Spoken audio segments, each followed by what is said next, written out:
चलो भैया नया चैप्टर अकाउंटिंग रेशियोज। इसका बोर्ड में जो वेटेज है वो कितना है 4 मार्क्स का है। ठीक है, बोर्ड में इसका वेटेज है आपका 4 मार्क्स और ये 4 मार्क्स स्प्लिट कैसे होंगे, ये जो मोस्ट प्रोबेबल है वो 1+3, 1 नंबर का एक सवाल 3 नंबर का एक सवाल आने के जो मोस्ट प्रोबेबल चांसेस होते हैं वो यही के होते हैं। ठीक, अब सर रेशियोज कितने तरह से डिवाइड हैं, तो ये 4 टाइप्स हैं रेशियोज के पढ़ने, इसमें टोटल 18 फॉर्मूले हैं। ठीक, 4 तरह के रेशियोज होते हैं। एक लिक्विडिटी रेशियो में आपको 2 रेशियो पढ़ने हैं। ठीक, फिर है आपका सॉल्वेंसी में मेरे हिसाब से 6 रेशियो पढ़ने हैं। ठीक, फिर एक्टिविटी में आपको 5 रेशियो पढ़ने हैं और फिर प्रॉफिटेबिलिटी में आपको 5:5 पढ़ने हैं। अब इनकी मीनिंग पहले जान लो तो काम आसान हो जाएगा, फिर हम इसमें अंदर रेशियोज और फॉर्मूले पे बेस्ड एक पूरा चैप्टर है वो हम कर लेंगे। तो लिक्विडिटी रेशियो जो है या चाहे सॉल्वेंसी हो, ये दोनों ही रेशियो कहाँ से फाइंड आउट होते हैं, ये दोनों ही रेशियो फाइंड आउट होते हैं आपके सर बैलेंस शीट से। फाइनल अकाउंट्स में 2 ही तरह की चीजें होती है ना, एक होता है बैलेंस शीट और दूसरा होता है statement of profit and loss. ये जो दोनों रेशियो हैं एक्टिविटी और प्रॉफिटेबिलिटी, ये दोनों कहां से सर फाइंड आउट होंगे, ये दोनों फाइंड आउट होंगे sir statement of profit and loss से। अब जो लिक्विड जब दोनों ही बैलेंस शीट से होते हैं तो बैलेंस शीट से फाइंड आउट होने वाले रेशियोज को 2 पार्ट में क्यों बांटा गया है। लिक्विडिटी रेशियो जो है वो आपका क्या दिखा रहा है, वो आपका दिखा रहा है, वो क्या चीज दिखा रहा है, शॉर्ट टर्म फाइनेंशियल पोजीशन। ये आपका क्या रिफ्लेक्ट कर रहा है, शॉर्ट टर्म फाइनेंशियल पोजीशन को ये दिखा रहा है।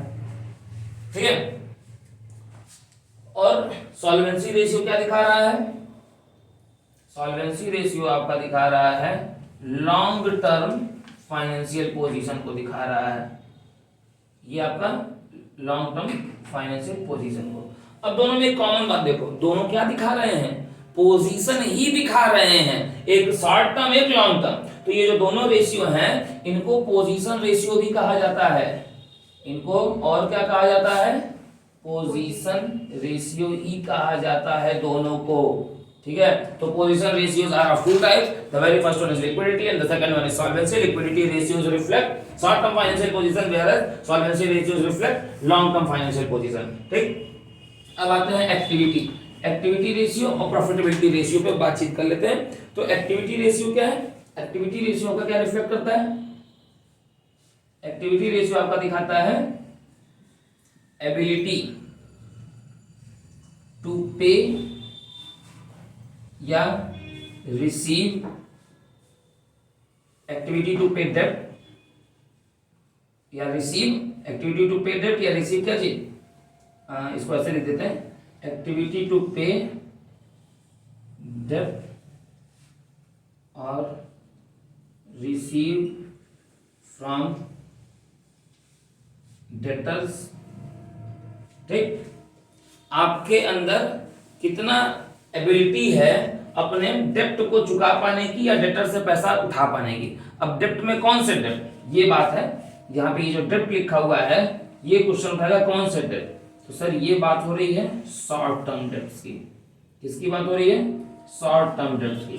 शॉर्ट टर्म डेप्ट्स में से भी कौन से शॉर्ट टर्म डेप्ट्स, जिनका रिलेवेंस एक्टिविटी से है, यानी कि ऑपरेशनल, जिनका नेचर क्या होना चाहिए सर, ऑपरेशनल इन नेचर हो, ऑपरेटिंग इन नेचर हो, ये जरूरी चीज है जानने के लिए। ठीक है, प्रॉफिटेबिलिटी रेशियो क्या दिखाता है, reflect various types of profits, ये कई तरह के प्रॉफिट्स और उसके ऊपर के चीजों को बताता है। ठीक है, और वेरियस टाइप्स ऑफ प्रॉफिट्स के अलावा and to earn of profit, आपने जो प्रॉफिट कमाया है वो कितना कितना कमाया है, किस किस मात्रा में कमाया है, ये बताता है प्रॉफिटेबिलिटी रेशियो। तो पोजीशन रेशियोज ये हो गए, तो ये दोनों कौन से रेशियो है, एक्टिविटी और प्रॉफिटेबिलिटी। इस रेशियो को कहते हैं सर, इन दोनों रेशियोज को क्या कहते हैं, परफॉर्मेंस रेशियो। दोनों को क्या कहते हैं, परफॉर्मेंस रेशियो कहते हैं। अंडा क्लियर सर। अब हम लिक्विडिटी रेशियो जो दो तरह के होते हैं उसका फॉर्मूला, सॉल्वेंसी के 6 का फॉर्मूला, एक्टिविटी का सबका फॉर्मूला हम नोट करना शुरू करेंगे। ये नोट कर लो, फिर उसके आगे चलेंगे। शुरुआत करेंगे किससे सर? सबसे पहले लिक्विडिटी रेशियो से। देखो लिक्विडिटी रेशियो में दो रेशियो हैं, एक है करंट रेशियो, दूसरा है लिक्विड रेशियो।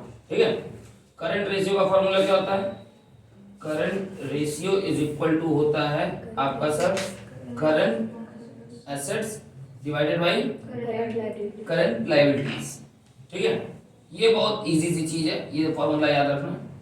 मगर इस फॉर्मूले में एक चीज याद रखना बहुत जरूरी है, अभी वो मैं बताता हूं। लिक्विड रेशियो, लिक्विड रेशियो को क्विक रेशियो भी कहते हैं और एसिड टेस्ट रेशियो भी कहते हैं। ये नाम आपको दो और याद रखने हैं। ठीक, इसका फॉर्मूला क्या होता है? इसका फॉर्मूला होता है liquid assets divided by current liabilities. उसमें कोई दिक्कत नहीं है। अब सर आपको याद क्या रखना है? लिक्विड एसेट्स कैसे निकाले जाएं? लिक्विड एसेट्स कैसे निकलते हैं? करंट एसेट्स का तो तुम्हें मालूम है कैसे निकलना है, वो तो दिया हुआ है, सारे को ऐड कर दो हो जाना है। लिक्विड एसेट्स कैसे निकलने हैं सर? लिक्विड एसेट्स निकलने हैं करंट एसेट्स माइनस तीन चीजें, ये पहले तो दिमाग में बैठा लो। अब वो तीन चीजें क्या क्या हैं? सबसे पहला है सर आपका इन्वेंट्री, दूसरा है आपका प्रीपेड एक्सपेंसेस और तीसरा है आपका एडवांस टैक्स। हालांकि एडवांस टैक्स कभी मिलता नहीं है क्वेश्चन में, मगर याद रखने में क्या जा रहा है। करंट एसेट्स के लिए कुछ चीज याद रखनी है दिमाग में। ये सारे एसेट्स करंट एसेट्स में आएंगे, सिर्फ दो चीजें करंट एसेट्स में नहीं आएंगी। कौन कौन सी? लूज टूल्स, कह लो तीन चीजें, स्टोर्स एंड स्पेयर्स, ठीक है, and provision for bad and doubtful debts. Provision for bad and doubtful debts जो हैं वो क्या रहेंगे? Are excluded from current assets. ये करंट एसेट्स में से क्या रहेंगे? एक्सक्लूडेड रहेंगे। अब अगर यहां पे करंट एसेट्स में से एक्सक्लूडेड हैं तो यहां पे लिक्विड में ये ऑलरेडी माइनस होके ही चल रहे हैं। ठीक, ये बात आपको दिमाग में रखनी है। Is that clear? Current assets में से वो यहां पे लिक्विड रेशियो में भी एक्सक्लूडेड रहेंगे। तो ये दोनों हो गया लिक्विडिटी रेशियो का फॉर्मूला पूरा। कहीं कोई चीज करंट लायबिलिटीज कैसे निकालते हैं ये तो तुमको कोई दिक्कत है नहीं, है तो मालूम है। करंट लायबिलिटीज सेगमेंट का पूरा पार्ट तुम उठा के ऐड कर लो, हो जाना है। और क्या बच रहा है इसमें? और कुछ नहीं बच रहा है जानने के लिए। और कुछ है नहीं। अब नेक्स्ट हम क्या पढ़ने वाले हैं? Solvency ratio. इसको नोट कर लो, उसके बाद सॉल्वेंसी रेशियो का फॉर्मूला नोट करते हैं।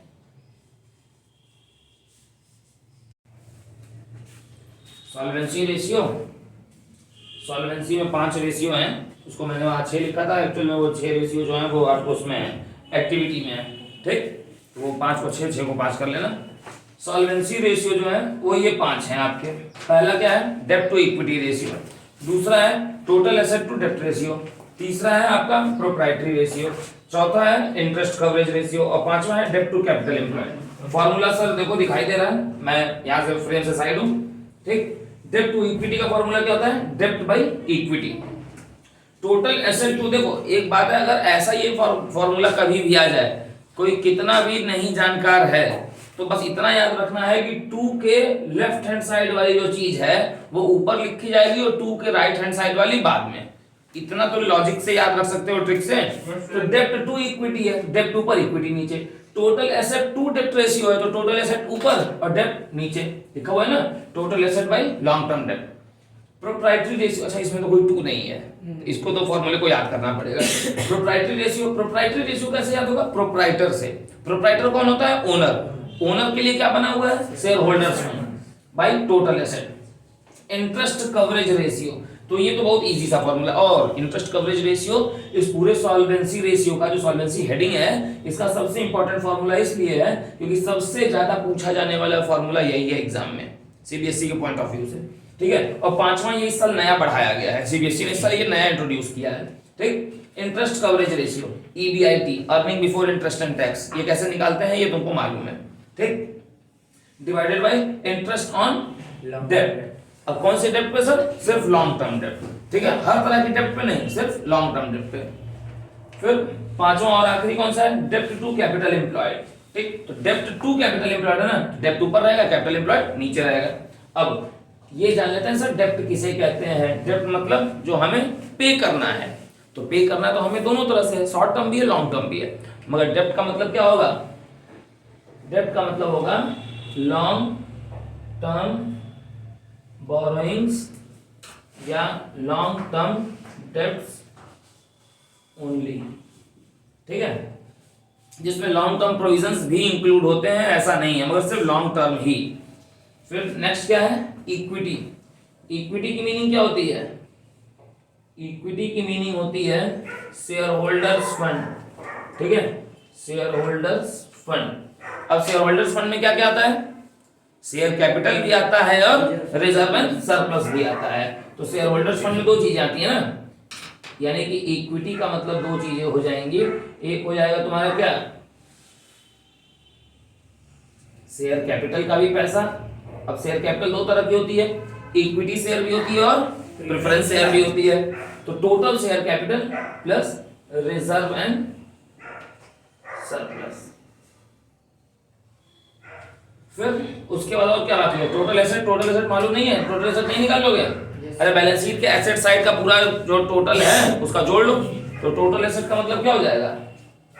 टोटल एसेट का मतलब हो जाएगा आपका सर नॉन करंट एसेट और प्लस करंट एसेट। सारे एसेट को जोड़ लो, non current asset plus current asset, ठीक है। फिर क्या है? शेयर होल्डर्स फंड जान ही चुके हो, टोटल एसेट बता दिया, लॉन्ग टर्म डेब्ट जान ही गए हो, डेब्ट मतलब लॉन्ग टर्म डेब्ट वही होता है, टोटल एसेट समझ गए, इक्विटी का मीनिंग जान गए। कैपिटल एम्प्लॉयड एक नई चीज है, डेब्ट यहाँ पे कॉमन हो गया, इंटरेस्ट निकालने आता है, ठीक है। कैपिटल एम्प्लॉयड का मतलब क्या होता है सर? कितना पैसा लगाया गया है। बच्चे यहीं पे गड़बड़ कर जाते हैं। कैपिटल एम्प्लॉयड का मतलब होता है टोटल एसेट। कैपिटल एम्प्लॉयड का मतलब क्या होता है? टोटल एसेट ही होता है, ठीक। तो या तो फॉर्मूले में कैपिटल एम्प्लॉयड लिख दो या तो यहाँ पे टोटल एसेट लिख दो, ठीक। अब टोटल एसेट में एक और चीज, कैपिटल एम्प्लॉयड का इसके हिसाब से एक और फॉर्मूला बन सकता है। तो क्या बनेगा? अगर क्वेश्चन में एसेट्स का जिक्र नहीं किया है तो कैपिटल एम्प्लॉयड कैसे निकलेगी?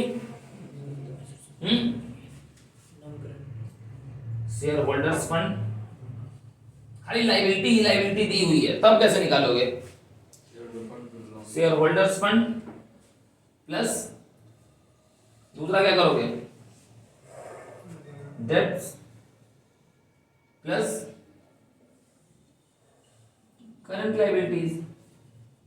अंडा क्लियर है सर? नोट कर लो इसको। और कुछ छूट रहा है? मेरे हिसाब से और कुछ नहीं छूट रहा है। लॉन्ग टर्म डेब्ट्स प्लस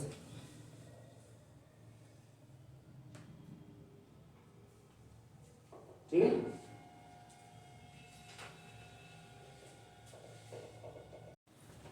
कहाँ गया? देखो इस पांचवें वाले फॉर्मूले में थोड़ा सा चेंज है, ठीक। नया फॉर्मूला इंट्रोड्यूस हुआ। डेब्ट टू कैपिटल एम्प्लॉयड में ना डेब्ट बाय कैपिटल एम्प्लॉयड नहीं होगा, ये हो जाएगा सर आपका टोटल डेब्ट बाय कैपिटल एम्प्लॉयड, ठीक। ये होगा आपका सर टोटल डेब्ट बाय कैपिटल एम्प्लॉयड, क्योंकि सिर्फ अगर डेब्ट रहता तो ये सब लॉन्ग टर्म डेब्ट लेते। अब यहाँ पे टोटल डेब्ट आ गया है, तो टोटल डेब्ट का मतलब क्या होता है? ये जो टोटल डेब्ट है उनका मतलब क्या हो जाना है सर? उनका मतलब हो जाना है लॉन्ग टर्म, जो आपकी लॉन्ग टर्म की डेट्स थी वो प्लस शॉर्ट टर्म वाली भी। अब शॉर्ट टर्म को मैं सीधे सीधे इतना याद रख लो कि शॉर्ट टर्म में एक ही चीज याद रख लो, करंट लायबिलिटीज याद रख लो। जो भी करंट लायबिलिटीज दिखाई देंगी, क्योंकि क्रेडिटर क्या है? करंट लायबिलिटी है, और क्रेडिटर शॉर्ट टर्म डेब्ट भी तो है, शॉर्ट टर्म में पे करना है और करंट लायबिलिटी भी है। तो आप यहाँ पे क्या करेंगे सर? लॉन्ग टर्म जो आपके डेब्ट्स हैं वो प्लस करंट लायबिलिटीज हैं वो, ठीक है। क्योंकि अलग अलग बुक्स में आप पाएंगे तो इसके अलग अलग फॉर्मूले मिलेंगे, ठीक है। डी.के. गोयल साहब की किताब में सिर्फ वो डेट बाई कैपिटल एम्प्लॉयड है, ठीक, जबकि एनसीईआरटी में वो total debt by capital employed है। तो हमें क्या फॉलो करना है सर, एनसीईआरटी को फॉलो करना है। एनसीईआरटी में सर ये है आपका total debt by capital employed, दो long term debts plus current liabilities. Clear sir, इसको नोट कर लो, थोड़ा सा चेंज था इसमें। अब तीसरा कौन सा मेजर हेड बाकी है हमको पढ़ने के लिए, एक्टिविटी या टर्नओवर रेशियो पढ़ेंगे, उसमें 6 फार्मूले हैं, ठीक, ये नोट करो। 5 है उसमें 6 हैं सर, ठीक है, उसमें 6 हैं, 5 इसमें थे। देखो भैया, एक्टिविटी या टर्नओवर रेशियोज में 2 रेशियोज हैं तुम्हारे, मतलब रेशियो तो टोटल 6 हैं, अभी बोर्ड पे लिखे हुए 2 हैं। पहला क्या है, इधर आके मैं बात कर रहा हूं, पहला लिखा हुआ है इन्वेंट्री टर्नओवर रेशियो। पहला क्या लिखा हुआ है, इन्वेंट्री टर्नओवर रेशियो। इसका फॉर्मूला क्या होता है, cost of goods sold divided by average inventory. Actual book में फॉर्मूला लिखा हुआ है कॉस्ट ऑफ मटेरियल कंज्यूम्ड, ठीक है। 11th में जिस चीज को तुमने कॉस्ट ऑफ गुड्स सोल्ड के नाम से पढ़ा है COGS, वो यहाँ पे आके हो जाता है, ठीक है, cost of material consumed COMC नाम से हो जाता है। तो cost of goods sold COGS जो है उसका एक्चुअल नेम जो है 12th में जो तुमको अपने कॉपी में लिखना है बोर्ड्स में, वो लिखना है सर आपको कॉस्ट ऑफ मटेरियल कंज्यूम्ड, आपको लिखना है, ठीक है, बोर्ड्स में कॉस्ट ऑफ मटेरियल कंज्यूम्ड, ठीक। अब कॉस्ट ऑफ मटेरियल कंज्यूम्ड जिसको हम COGS भी कहते हैं, उसका फॉर्मूला क्या होता है, उसका फॉर्मूला होता है ओपनिंग स्टॉक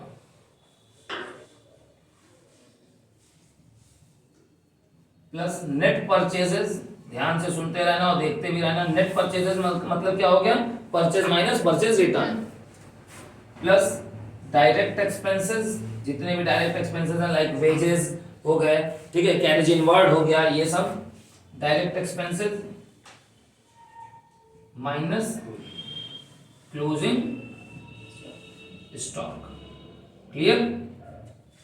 फिर यहाँ पे सर एवरेज इन्वेंट्री लिखा हुआ है, क्योंकि नीचे एवरेज इन्वेंट्री, तो एवरेज इन्वेंट्री कैसे निकाली जाए, एवरेज इन्वेंट्री के लिए मैंने जहाँ एवरेज इन्वेंट्री कैसे निकलेगी, इन्वेंट्री मतलब तो स्टॉक होता है, तो एवरेज स्टॉक कैसे निकलेगा, opening stock plus closing stock, OS मतलब ओपनिंग स्टॉक, CS मतलब closing stock, whole divided by 2। पढ़ना क्लियर सर। एक और फॉर्मूला मैं एक्स्ट्रा बता दे रहा हूं, वो होता नहीं है, पूछता नहीं है, मगर एवरेज एज ऑफ इन्वेंट्री, मतलब जो इन्वेंट्री आपके यहाँ रही वो कितने दिनों, जैसे जो भी स्टॉक तुम अपने यहाँ रखते हो वो कितने दिनों में कन्वर्ट हो जाता है, किसमें, कैश में, पैसे में। एवरेज एज ऑफ इन्वेंट्री का फॉर्मूला बहुत इजी है सर, इन्वेंट्री टर्नओवर रेशियो जो भी तुम निकाले हो उसको डिवाइड कर दो, मंथ में अगर आंसर चाहिए तो 12 से और डेज में चाहिए तो 365 से। मतलब ये सर। दूसरा फॉर्मूला क्या बोर्ड पे लिखा हुआ है, ट्रेड रिसीवेबल। ट्रेड रिसीवेबल का मतलब क्या होता है, बिल्स रिसीवेबल प्लस डेटर्स, ठीक। ट्रेड रिसीवेबल का मतलब यही होता है, बिल्स रिसीवेबल प्लस डेटर्स। अब डेटर हो चाहे बिल्स रिसीवेबल हो, ये दोनों किस दशा में बनते हैं, जब आप गुड्स को उधार बेचते हैं, ठीक।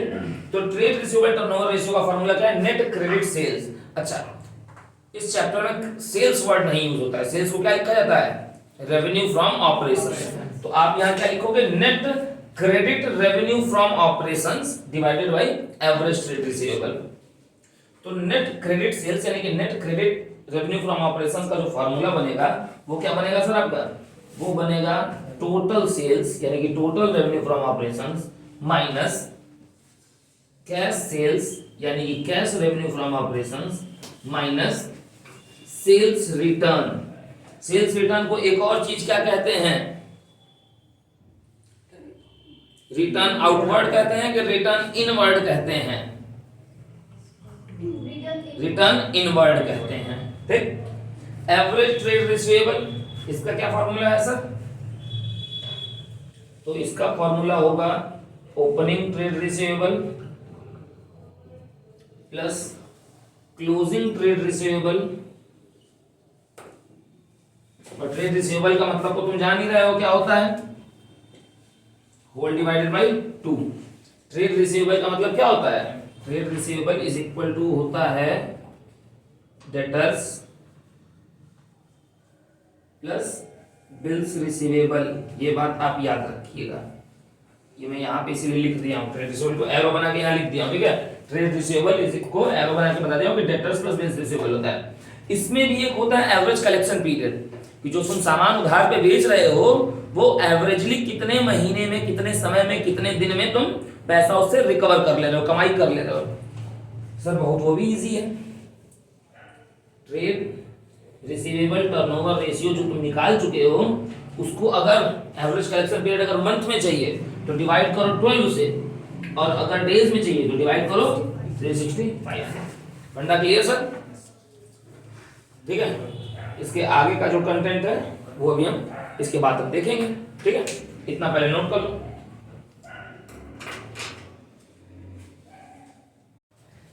चलो इसमें थर्ड रेशियो क्या है? तो थर्ड रेशियो है तुम्हारा, जैसे सेकंड क्या था ट्रेड रिसीवेबल, अभी लिखे हमने, अभी ट्रेड रिसीवेबल लिख लिया। अब थर्ड है हमारा trade payable, trade payable turnover ratio. तो इसका फॉर्मूला क्या बन रहा है? जब ट्रेड रिसीवेबल था तो उसमें था नेट क्रेडिट सेल्स, तो पेएबल में क्या बन जाएगा? Net credit purchase divided by उसमें था एवरेज ट्रेड रिसीवेबल, इसमें क्या बन जाएगा? Average trade payable. अब सर पहली बात ट्रेड पेएबल, जैसे ट्रेड रिसीवेबल में क्या क्या चीजें आती हैं? दो चीजें, बिल्स रिसीवेबल प्लस डेटर्स। तो ट्रेड पेएबल्स में क्या आएंगे? ट्रेड रिसीवेबल में दो चीजें आती हैं, बिल्स रिसीवेबल प्लस डेटर्स। तो इसमें क्या दो चीजें आएंगी? ट्रेड पेएबल्स में आ जाएंगी बिल्स पेएबल प्लस क्रेडिटर्स। अच्छा ठीक है सर। नेट क्रेडिट परचेज में क्या आएगा? तो नेट क्रेडिट परचेज कैसे निकालेंगे? जो टोटल परचेज है वो में से क्या माइनस कर देंगे? Cash purchase, cash purchases minus कर देंगे, और एक और चीज क्या माइनस कर देंगे? Purchase return. ठीक। अब सर एवरेज ट्रेड पेएबल कैसे निकाला जाए? पहली बात तो निकल गई, ऊपर वाली चीज का फॉर्मूला तो यहाँ लिख दिया। एवरेज ट्रेड पेएबल कैसे निकाला जाए? सर एवरेज ट्रेड पेएबल ऐसे निकाला जाए कि opening trade payable, opening trade payable plus closing trade payable, closing trade payable whole divided by 2। अब जैसे उसमें एवरेज कलेक्शन पीरियड था, तो क्योंकि आप जब उधार पे सामान बेचते हैं तो आपको पैसा पाना होता है, मगर जब उधार पे खरीदते हैं तो आपको पैसा चुकाना होता है। तो इसमें क्या बनेगा? Average payment period. Average payment period कैसे निकलेगा? Trade payable turnover ratio whole divided by, अगर आपको ये बात मंथ में चाहिए तो आप किससे डिवाइड करेंगे? 12 से, और अगर डेज में चाहिए तो किससे डिवाइड करोगे? 365 से। Is that clear? Fourth formula क्या है हमारा sir? Working capital turnover ratio. ठीक है, होल्ड ऑन। नेट सेल्स कैसे निकलेगा? हाँ पहले इसका फॉर्मूला पे बातचीत कर लेते हैं। वर्किंग कैपिटल टर्नओवर रेशियो का फॉर्मूला है net sales divided by working capital.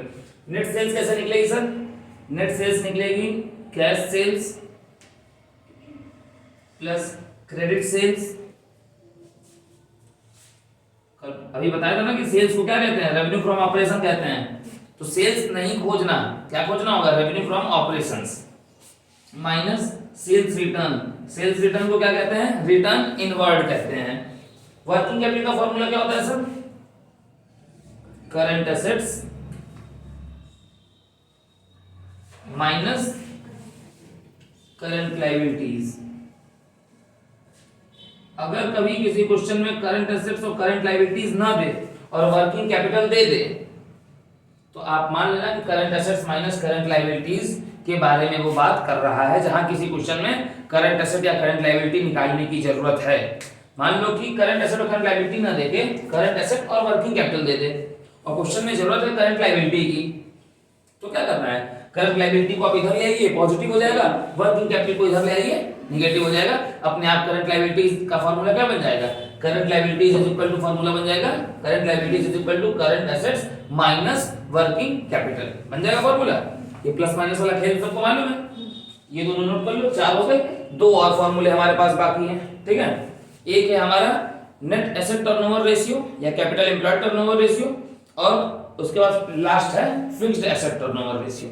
ठीक, ये नोट कर लो, उसके बाद आगे बताते हैं। ये देखो 2 रेशियो और जो इसमें ऐड हुए हैं वो यही दोनों हैं। ठीक है, अभी तक इस हेड में सिर्फ 4 रेशियो होते थे, अब 6 हो गए, 2 यही ऐड हुए हैं इसमें। फिफ्थ वाला कौन सा है? Net asset turnover ratio. तो नेट एसेट कह लो या कैपिटल एम्प्लॉयड कह लो, दोनों की बात एक ही है। तो नेट एसेट और कैपिटल एम्प्लॉयड टर्नओवर रेशियो का फार्मूला क्या होता है sir? Net sales by capital employed. Net sales कैसे निकालते हैं ये तुम्हें मालूम है? नेट सेल्स का मतलब हो गया total sales minus sales return. और कैपिटल एम्प्लॉयड किसे कहते हैं? वो तुमने अभी पिछले फॉर्मूले में देखा हुआ है। कैपिटल एम्प्लॉयड का मतलब क्या होता है? Total of asset is equal to capital employed होता है। ठीक, सिक्स फॉर्मूला क्या है? Fixed asset turnover ratio. अब इसमें फिक्स्ड एसेट पे टर्नओवर निकालना है, तो net sales by net fixed asset लिखा हुआ है फॉर्मूले में। तो नेट सेल्स की मीनिंग तो तुम्हें मालूम ही है। नेट फिक्स्ड एसेट कैसे निकलेगा सर? तो नेट फिक्स्ड एसेट निकलेगा total asset minus current asset कर दो, क्योंकि सिर्फ फिक्स्ड एसेट की बात किया हुआ है, और डिप्रिसिएशन भी माइनस कर दो। अगर क्वेश्चन में डिप्रिसिएशन है तो, नहीं है तो माइनस 0 कर देना भाई, जो वैल्यू नहीं गिवन है उसको 0 कर दो। ठीक, तो total of the asset minus current asset minus if there is depreciation तो वो भी माइनस करना, और अगर नहीं डिप्रिसिएशन दिया हुआ है तो माइनस नहीं कुछ होगा। Is that clear? ये 6 फॉर्मूले हो गए। अब हमारा फोर्थ मेजर हेड कौन सा बाकी है? Profitability ratio. प्रॉफिटेबिलिटी रेशियो में 5 हैं। पहले में कितने पढ़े तुमने? 2 रेशियो पढ़े, ठीक है। सेकंड हेड सॉल्वेंसी में कितने पढ़े? 5 पढ़े, टोटल हो गए 7 रेशियो। थर्ड हेड जो है एक्टिविटी रेशियो, उसमें पढ़े 6, तो कितने हो गए? 13 रेशियो, ठीक है। अब चौथा जो मेजर हेड है प्रॉफिटेबिलिटी, उसमें कितने पढ़ने हैं? 5, 18 रेशियो थे, 5 और पढ़ लेंगे 18 हो जाएंगे। 13 रेशियो तक हम पढ़ चुके हैं, इसको नोट कर लो, फिर हम चलेंगे प्रॉफिटेबिलिटी पे। देखो प्रॉफिटेबिलिटी रेशियो में 6 रेशियो हैं, 3 रेशियो पहले देख लेते हैं। ग्रॉस प्रॉफिट रेशियो पहला है। ग्रॉस प्रॉफिट रेशियो का फॉर्मूला होता है gross profit by net sales multiplied by 100। Net sales निकालने का तरीका सबको मालूम है, ठीक। ग्रॉस प्रॉफिट निकालने का फॉर्मूला क्या होता है? Sales minus cost of goods sold. ये सबसे इजी तरीका है। नॉर्मल जो ग्रॉस प्रॉफिट निकालने का एक और फॉर्मूला होता है, वो फॉर्मूला नहीं होता है, फिर वो स्टेप होता है, ठीक। वो हो जाएगा ग्रॉस प्रॉफिट कैसे निकलेगा? Gross profit is equal to जो भी सेल्स का फिगर गिवन होगा वो मल्टीप्लाइड बाय जो भी ग्रॉस प्रॉफिट का रेट एक क्वेश्चन में गिवन होगा कि ग्रॉस प्रॉफिट इज 20%, 25%, 30%, वो व्हाटएवर द रेट में भी डिवाइडेड बाय 100। एक ये हो जाएगा। सेल्स का तरीका तुम्हें मालूम है। सेल्स का अगर वहां से उस फॉर्मूले से जो हमने पढ़ा हुआ है उस फॉर्मूले से अगर सेल्स का काम नहीं चलता है तो आप सेल्स इस फॉर्मूले पे लगा सकते हैं। Sales is equal to COGS plus gross profit. COGS कैसे निकलता है ये तुम्हें मालूम है। अगर नहीं याद आ रहा है, अभी पीछे ही फॉर्मूले में लिखे हुए मगर अगर नहीं याद है तो COGS का फॉर्मूला होता है opening stock plus net purchases plus direct expenses और माइनस क्लोजिंग स्टॉक, ठीक है। ये बात याद है। नेट प्रॉफिट रेशियो का फॉर्मूला क्या है? Net profit divided by net sales multiplied by 100। देखो प्रॉफिटेबिलिटी रेशियो में जो भी प्रॉफिट रेशियो का फॉर्मूला है, चाहे ग्रॉस प्रॉफिट आएगा तो gross profit by net sales multiplied by 100, net profit आएगा तो net profit divided by net sales multiplied by 100, ठीक है। ये ऑपरेटिंग रेशियो है, ध्यान देना, ऑपरेटिंग प्रॉफिट रेशियो नहीं है। अभी फोर्थ रेशियो ऑपरेटिंग प्रॉफिट ही है, तो ऑपरेटिंग प्रॉफिट रेशियो जब आएगा तो फॉर्मूला क्या बन जाएगा? Operating profit by net sales multiplied by 100। वो भी हम लिखेंगे तो देखेंगे। मगर ये थर्ड वाला फॉर्मूला ऑपरेटिंग प्रॉफिट रेशियो नहीं है सर, ये ऑपरेटिंग रेशियो है। ऑपरेटिंग रेशियो का फॉर्मूला होता है cost of goods sold plus operating expenses divided by net sales multiplied by 100। सारे फिगर नेट सेल्स से ही डिवाइड हो रहे हैं, ठीक है। नेट सेल्स से ही ये भी डिवाइड है। अब एक और चीज, COGS प्लस ऑपरेटिंग एक्सपेंसेस को क्या कहते हैं? दोनों को मिला के, इन दोनों को अगर आप मिलाते हैं तो इसको क्या कहते हैं? अगर ये दोनों आप ऐड कर रहे हैं तो इसको क्या कहा जाता है सर? इसको कहा जाता है ऑपरेटिंग कॉस्ट कहा जाता है, ठीक है। ये बात याद रख लो। यानी कि ऑपरेटिंग कॉस्ट का फॉर्मूला क्या होता है? बताओ बोर्ड पर से देख के। Operating cost is equal to क्या होगा? COGS plus operating expenses. Is that clear? हो गया? तीनों फॉर्मूले हो गए।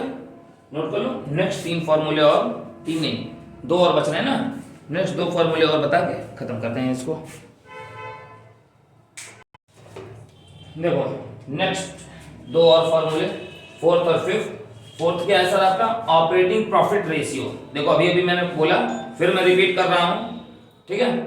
जो प्रॉफिट रेशियो वाले फॉर्मूले होते हैं उसमें ऊपर जो भी प्रॉफिट बोलेगा, जैसे ग्रॉस प्रॉफिट बोलेगा तो ग्रॉस प्रॉफिट, नेट प्रॉफिट बोलेगा तो नेट प्रॉफिट, ऑपरेटिंग प्रॉफिट बोलेगा तो ऑपरेटिंग प्रॉफिट, डिवाइडेड बाय सब में नेट सेल्स ही रहना है, मल्टीप्लाइड बाय 100, ठीक। Return on investment, return on investment का मतलब है जो पैसा आपने लगाया है उस पे क्या रिटर्न मिल रहा है। तो पैसा जो लगाते हैं उसको क्या और क्या कहा जाता है, कैपिटल एम्प्लॉयड। तो सवाल में रिटर्न ऑन इन्वेस्टमेंट की जगह रिटर्न ऑन कैपिटल एम्प्लॉयड भी पूछ सकता है, मीनिंग एक ही है।